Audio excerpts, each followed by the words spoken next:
Good afternoon, students. So, in yesterday class, we discussed regarding matter and classification of matter based on physical characteristics, that is, as solids, liquids, and gases.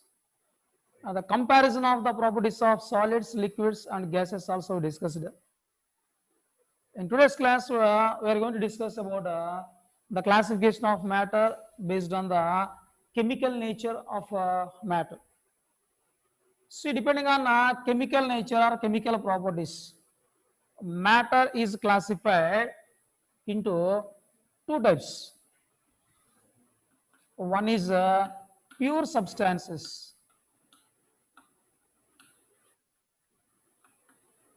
and the second one is mixtures.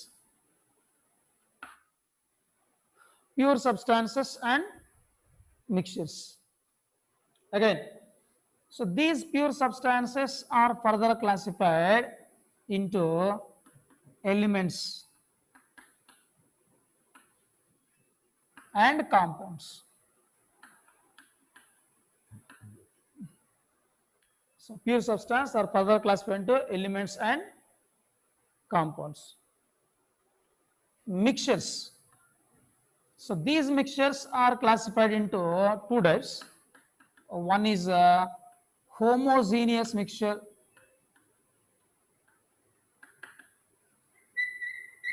and the second one is a heterogeneous mixture.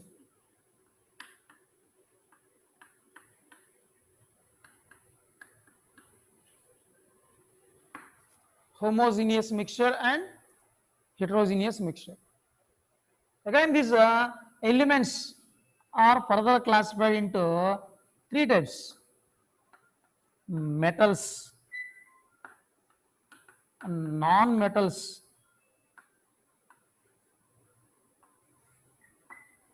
and metalloids. Metals, non-metals, and metalloids. Okay. So this is the classification of matter based on chemical nature, means based on chemical properties. Right. Now come to the first one here: pure substances and mixtures. So what are pure substances? Pure substances means the substance or the matter or any material which contains only one type of particles. If the matter consists of only one type of particles, that particles may be atoms or molecules, whatever it may be, then that is called as pure substance. Mixtures. So mixtures are the combination of two or more compounds. If two or more compounds are mixed, then we can get mixtures. Now, we'll go for pure substances first. Again, these pure substances are further classified into elements and compounds. Now come to the first one here among these elements. So, what is an element?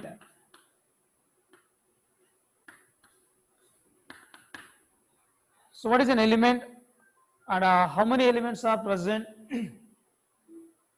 What are their characteristic properties? How the properties of elements varies in periodic table? All we'll discuss in a periodic table chapter. Just here first, what is an element? So, element is the substance which contains only one type of atoms. See, the element may contains either atoms or molecules, whatever it may be. For example, if you take a sodium element, its symbol is Na, and this sodium element contains sodium atoms. If you take oxygen, O2 oxygen gas, it consists of molecules. So whatever it may be, the substance contains either atoms or molecules, only one type of particles. Here only sodium atoms will be there. Here oxygen molecules will be there, which is formed by oxygen atoms.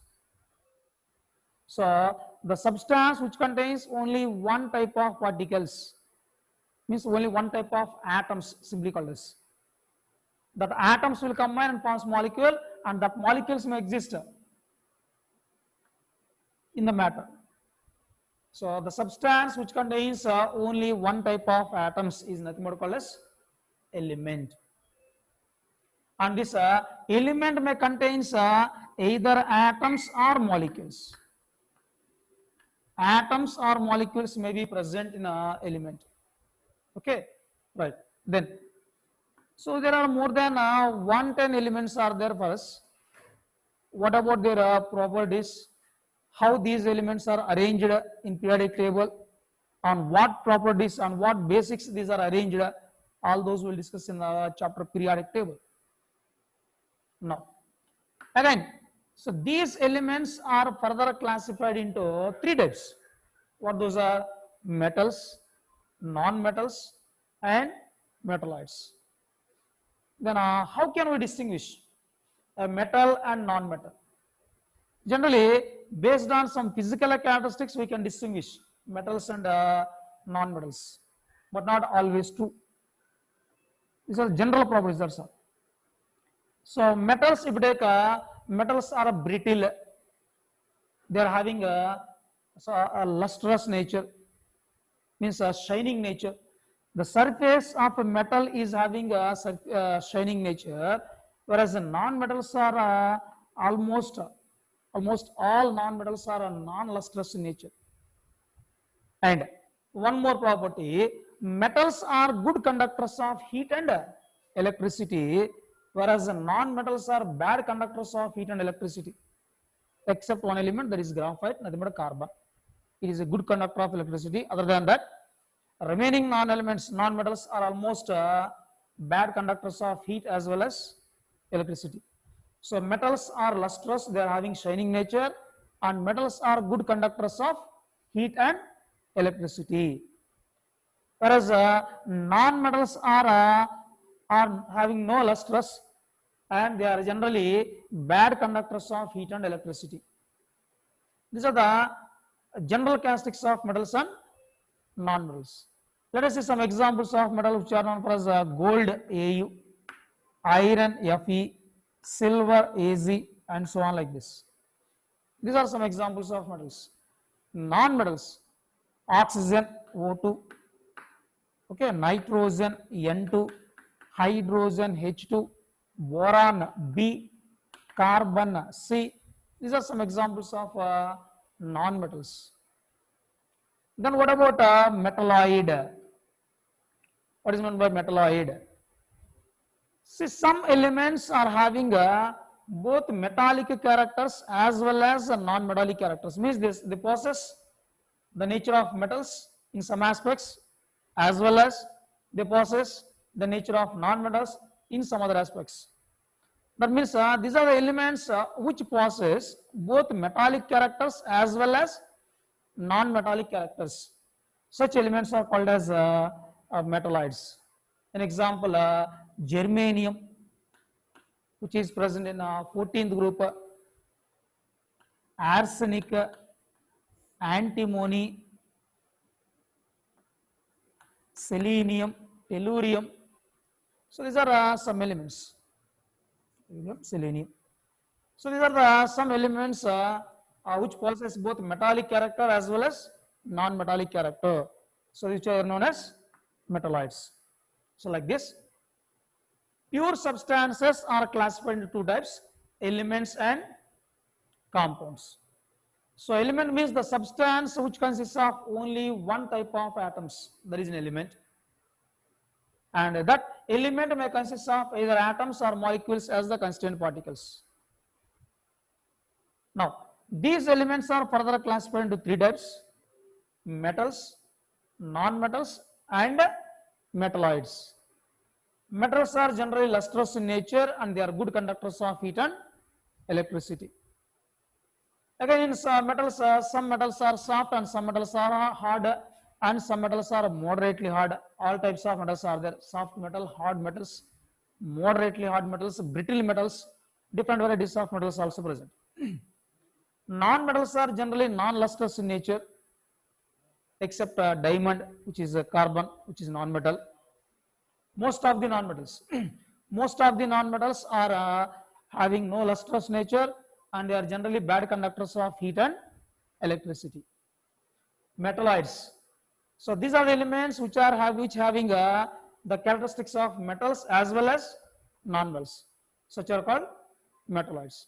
So this is regarding classification of elements. Okay. What is a compound? And again, compounds are further classified into two types: inorganic compounds and organic compounds. Inorganic compounds, and one more is organic compounds. So what are inorganic compounds and what are organic compounds? See, so from the organic compound first.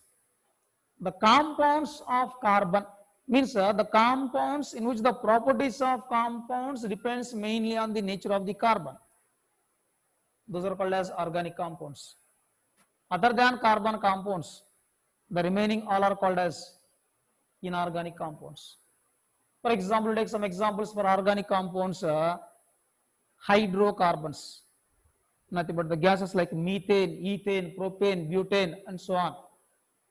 So these are all hydrocarbons, which contains hydrogen and carbon only.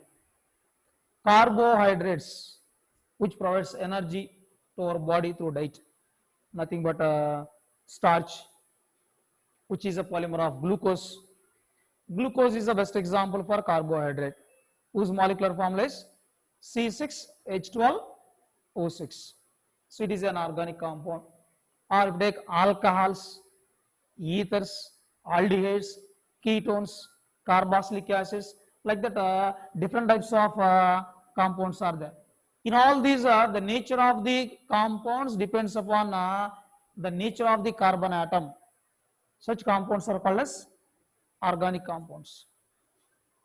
Generally, organic compounds are produced in living organisms mainly, not only from living organisms. They can also be produced by non-living organisms also, but mainly most of the organic compounds are produced from living organisms by vital force. They can also be produced by non-vital force, but mainly produced from vital force. Other than organic compounds means other than carbon compounds, what the compounds of remaining all other elements are there, they are called as inorganic compounds. Right. Okay. Then what is compound? Let us see first what is definition of compound.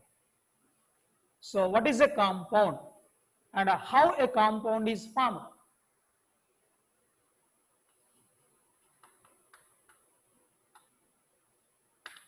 Right. So compound is nothing but the substance which is formed by the combination of two or more atoms of different elements. Means simply, compound is the substance which is formed when the atoms of different elements are combined in a fixed ratio. When atoms of different elements combine in a fixed ratio, what the substance formed is nothing but known as a compound. A simple example, hydrogen plus oxygen gives rise H2O. Just balance this equation. This is the balanced equation. Now here, how the water is formed? When two atoms of hydrogen and one atom of oxygen. So hydrogen is to oxygen is equal to 2:1. This is the atomic ratio. Ratio of atoms, not mass. So when atoms of different elements combined in a definite proportions, then we can get a compound. See one more. H2 plus O2. One more example here. N2 plus O2 gives rise to 2NO. Here the ratio of nitrogen and oxygen is equal to 1:1. Or one more example, C plus O2 gives rise to CO2. Here the ratio of carbon and oxygen is equal to 1:2. So here water is a compound, nitric oxide is a compound, CO2 is a compound. How this compound is formed? So these compounds are formed when atoms of different elements are combined in a definite proportions. Okay. Suppose if a hydrogen and oxygen is combined in a 1:1 ratio, that is 2:2 ratio, we can get one more compound H2O2. In this compound, the ratio of hydrogen and oxygen is 2:2, nothing but 1:1, like that. So when atoms of different elements are combined in definite proportions, then a compound is formed. And one more. If you take the properties of the compound, what is formed here? The properties of the compound is different from the properties of the elements from which it is formed. Actually, if you take this hydrogen, oxygen and water at room temperature, if you have considered, what is the physical state of hydrogen? Hydrogen is a gas at room temperature. Oxygen is a gas at room temperature, but water is a liquid at room temperature. So physical properties may be same or may be different.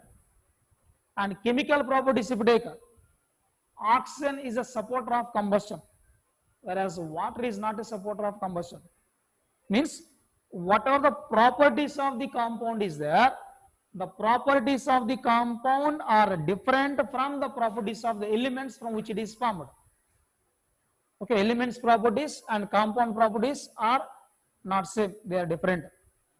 So this is regarding a definition of compound. So when the atoms of different elements combine in fixed proportions or in a definite proportions, then we can get a compound. And this combination of hydrogen and oxygen, nitrogen and oxygen is not fixed, it may be variable. For example, when a nitrogen and oxygen are combined, you may get nitric oxide, or nitrogen and oxygen can combine in different rates also. N2O nitrous oxide, NO nitric oxide, NO2 nitrogen dioxide, N2O3 dinitrogen trioxide, N2O4 or N2O5 nitrogen pentoxide. So in all these compounds, the combining elements are nitrogen and oxygen only, but they are combined in different ratios. Here 2:1, 1:1, 1:2, 2:3, 2:5, like that. Atoms of different elements are combined in a fixed ratio. In this 2:1 ratio, like that. In this 1:1 ratio, like that. So atoms of different elements combined in a definite proportions, then we can get compounds. So this is regarding elements and compounds. And the properties of the compounds are different from the properties of the elements from which it is formed. So from elements we can get compounds. Both elements as well as compounds are pure substances. For example, if you have taken a glass of water, what does it consist of? It consists of only H2O molecules, no other particles are present. If you have taken 1 spoon of sugar, that sugar consists of only C12H22O11 molecules only, no other species are present, no other particles are present in that.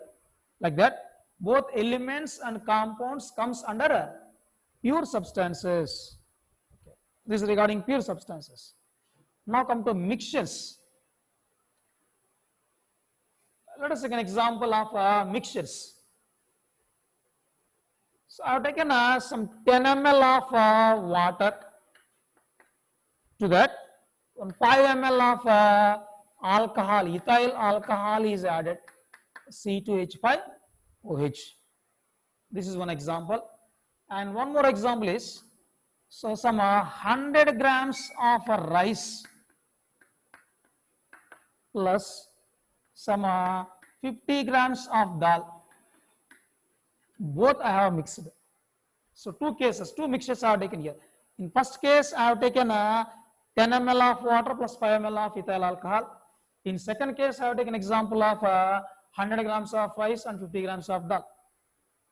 Now, in both cases, if you observe, when you have mixed water and alcohol, after mixing, can you differentiate water and alcohol?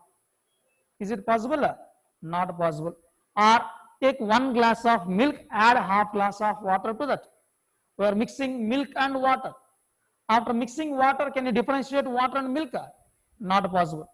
Why it is not possible is, after mixing milk and water, both mix uniformly throughout the system. Wherever you have taken, the composition of water and milk remains the same. Means we cannot differentiate which is water, which is milk.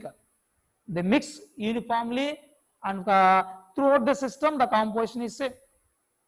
Similarly, here if you mix water and alcohol in a glass, after mixing, that alcohol molecules and water molecules will mix with each other uniformly throughout the system, throughout the glass. Wherever you have taken a small portion here, at the bottom or the middle or the top, the composition of water and alcohol will be exactly same. Means it is not possible to differentiate water and alcohol. Such mixtures are called as homogeneous mixtures. Means the mixtures in which the components mix uniformly throughout the system. So throughout the system, the components mix uniformly, and throughout the system, the composition remains the same for both the components. Such mixtures are called as homogeneous mixture. Means in homogeneous mixture, what the components are present, we cannot distinguish physically. Not possible to identify with our naked eyes. Now, come to the second example here. If we mix 100 grams of rice and 50 grams of dal, then after mixing, we can easily distinguish, we can easily separate the rice and dal particles. This is colorless, this is in a yellow color, then we can differentiate them. Or what are the stones present in rice? Stones present in rice, we can distinguish and we can separate them easily.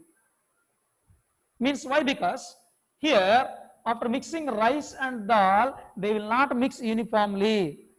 Even with our naked eyes, we can distinguish rice as well as dal easily. Such mixtures are called as heterogeneous mixtures. Means the mixtures in which the components of the mixture are not combined uniformly, and throughout the mixture, the composition is not same. As a result, we can distinguish and differentiate the components of the mixture. Those are called as heterogeneous mixtures. Okay, so this is regarding the classification of matter. See once again briefly, what is matter? Anything which occupies some space and has some mass is called matter. Based on physical characteristics, matter is classified into 3 types: solids, liquids, and gases. The basic difference between solids, liquids, and gases is solids have definite shape and definite volume. Liquids have no shape but have definite volume. Gases have neither shape nor volume. This is the basic difference. And one more with respect to solids, liquids, and gases.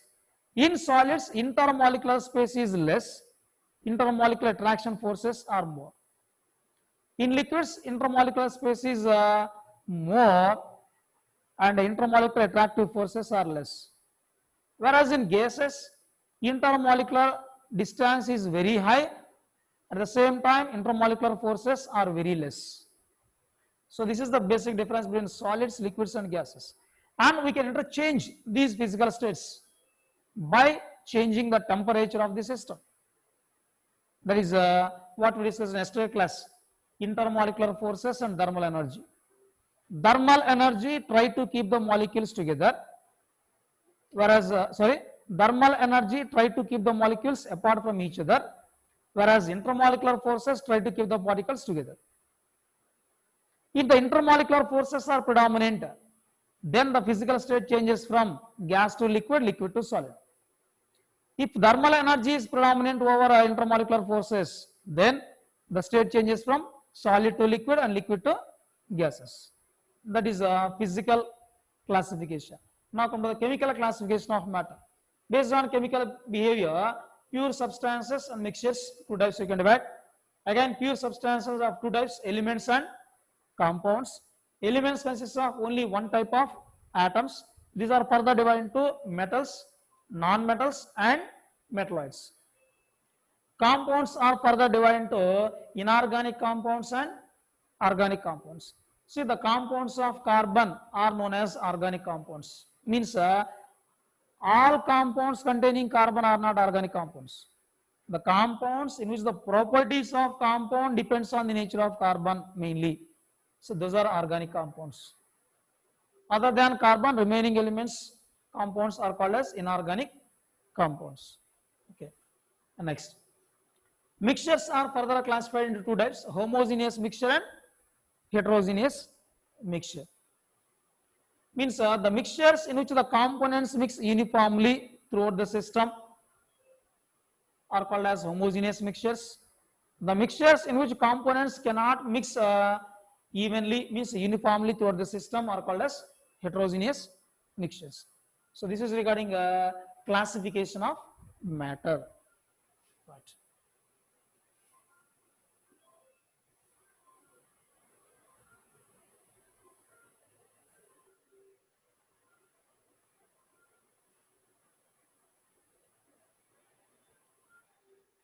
Right. Now come to the element, what we discussed here.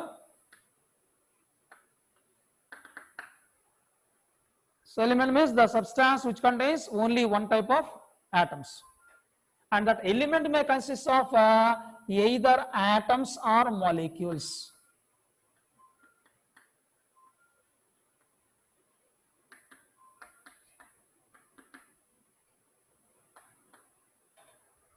Atom, molecule. So what is an atom or what is a molecule? So how can we differentiate? How can you define atom or molecule? So atom is the smallest part of the substance which has no independent existence. Means atom is the smallest particle of the substance which takes part in chemical reactions. In a isolated state, one atom cannot exist in a stable state except noble gases. So atom is the smallest particle of the substance which takes part in chemical reactions. A simple example, hydrogen plus oxygen gives rise water. For balancing, we'll take 2 here, 2 here. Here, hydrogen molecule cannot react with oxygen molecule directly. What the process takes place here is, hydrogen molecule contains a single covalent bond between two hydrogen atoms, whereas oxygen molecule contains a double bond between two oxygen atoms. First, what will happen here is, first we should have to break the bond between two hydrogen atoms and oxygen atoms, and then the new bonds are developed between oxygen atom and hydrogen atom. So two new bonds are formed here with oxygen atom. This is the process. That means during a chemical reaction, molecules will not react directly here. First, breaking of bond between the atoms in a molecule takes place. H2 molecule splits into hydrogen atoms. O2 molecule splits into oxygen atoms. And then those atoms combine to form water molecule. So atom is the smallest particle of the substance which takes place in chemical reactions. So there is a definition for atom. Okay. Now come to molecule. So here hydrogen is an element, oxygen is an element, whereas H2O is a molecule. What is molecule? What is the definition of molecule? So molecule is the smallest part of the substance which can exist independently. The smallest part of the substance which has independent existence, that is called molecule. Small difference in definition of atom and molecule. The smallest part of the substance which takes place in a chemical reaction and has no independent existence, that is atom. The smallest part of the substance which has independent existence, means which can exist in a stable state, that is called a molecule. So if you take a glass of water, that glass of water consists of millions of water molecules. So the stable smallest part in water is H2O, it is a molecule. CO2, carbon dioxide. If you take some 1 liter of gas, in that the part which can exist in a stable state is nothing but CO2. So this CO2 molecules present number of units which exist in stable state. So like that, the smallest part of the substance which has independent existence, that is called as molecule. Again, these molecules are further divided into two types. Homoatomic molecules.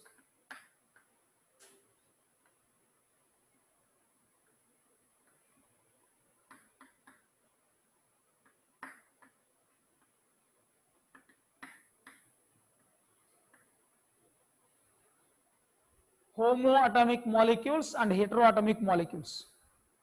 See how the molecules are formed. A molecule is a combination of two or more atoms of same element or different elements. See, if you take a oxygen molecule, O2,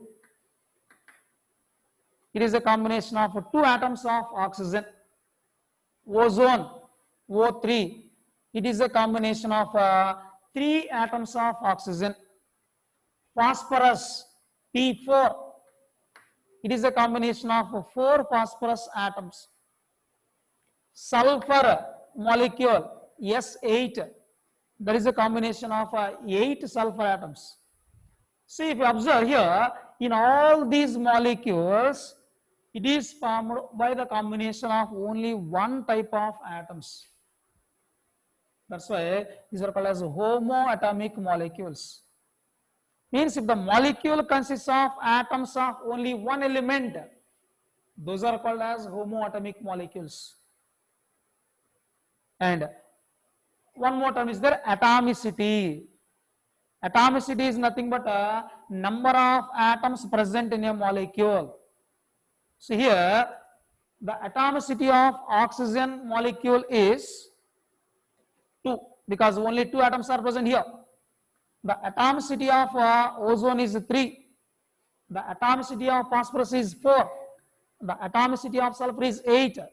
So like that, number of atoms present in a molecule is called as atomicity. This is a diatomic molecule, triatomic molecule, tetraatomic molecule. This is octatomic molecule. Okay. Next, heteroatomic molecules. See, if a molecule is formed by the combination of atoms of 2 or more elements, then it is called a heteroatomic molecule. An example, carbon dioxide. Carbon dioxide is a combination of 2 elements, carbon and oxygen. Sulfur dioxide, SO2. Nitric acid, HNO3. It is a combination of hydrogen, nitrogen and oxygen. Sulfuric acid, H2SO4. It is a combination of hydrogen, sulfur and oxygen. Like this, if a molecule is formed by the combination of 2 or more different atoms, then it is called as heteroatomic molecule. See once, Atom is the smallest part of the substance which can take place in a chemical reaction and has no independent existence in stable state. Molecule is the smallest particle of the substance which has independent existence. Again, these molecules are further classified into two types: homoatomic molecules, heteroatomic molecules. If the molecule consists of atoms of the same element, that is called homoatomic molecule. If the molecule consists of atoms of two or more elements, that is called a heteroatomic molecule. And one more term, atomicity. Atomicity means number of atoms present in a molecule. So depending on atomicity, these are classified as a diatomic molecule, O2, O3, triatomic molecule, P4, tetraatomic molecule, S8, octatomic molecule. Simply, if more number of atoms are there, simply we call it as a polyatomic molecule. H2SO4, simply we just call it as polyatomic molecules. So this is regarding atoms and molecules. So molecule is a combination of two or more atoms. That two or more atoms may be same or may be different. Okay. Right. And next, what is the composition of atom? What does atom consist of? So in earlier days, it is come to know that atom is the smallest particle of the substance which is indivisible. But right now, we will come to know that atom is divisible. Atom consists of some particles like electron, proton, and neutrons. Okay, right. So in the next class, we'll discuss regarding that structure of atom and all those. Okay.